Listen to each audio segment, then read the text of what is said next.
Good afternoon. Ito si Sir Rodel. Ito yung pangatlo niya, katatapos lang niya. Si Sir Rodel, na-stroke siya 5 years ago. And then, pumunta siya rito nung isang araw. Maganda yung result. Tapos bumalik kinahapunan. Mas lalong gumanda yung result. Ngayon, pangatlo, sir. Ang tanong ko sa iyo, sir, ginamit natin yung massager dyan sa kamay mo na walang nararamdaman dati, itong kanan mo, di ba? Itaas mo nga, sir. Yan, yan. Oh.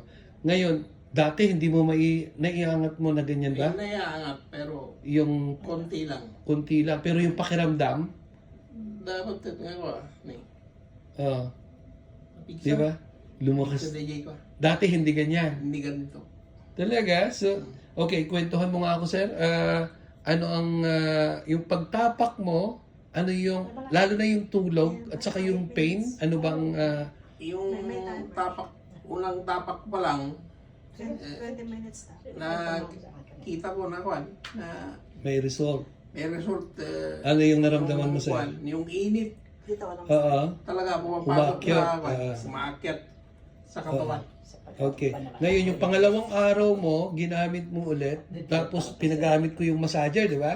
Yung sa kamay mo. Anong nangyari, di ba? Ang sabi mo, naglabasan yung ugat? Opo. Saka yung kwan, yung mga, yung, pintig. yung Nagtitingling. pintig. Nagtitingling. Na dati, wala. Dati wala.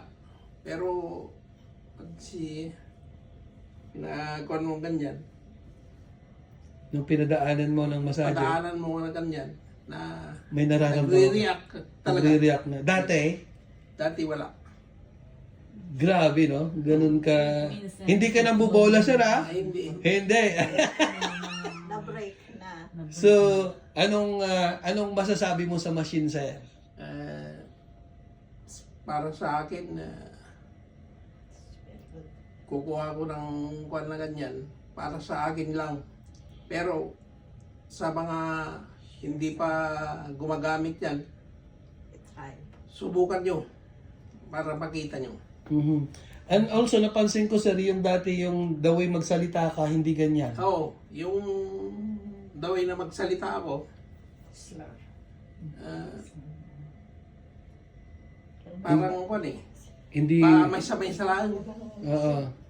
Ngayon, Kasi Oh. inaano ko sa Ngayon, malinaw, maliwanag. medyo okay ba? Okay, sir. Thank you so much and good luck. Hopefully, pag naayos yung application form, enjoy nyo yung machine pag dumating. Oo. So, ayan si Sir Rodel. Oh, ayan, happy na siya. Lalong pumogi. Kasi pogi na nung dumating nung first time niya. Ngayon, mas lalong pumogi. Kasi nakakangiti na siya ng maayos. Ito naman yung mga bisita ko ngayon. Taka dyan. Ayan. Oh, nag-enjoy si Ate Cora at saka si Ate Feli. Hi! Magandang hapon, Magandang magandang hapon. araw. Magpunta kayo sa experience center namin dito sa 150 doon Consumers. consumers. Yeah. May Yan si Ate, experience nyo ang machine. yan si Ate Cora, pambato ng Dream Amazing Team. At ito naman yung isang shareholder, oh, busy sa cellphone, si Doña Nora J. Okay.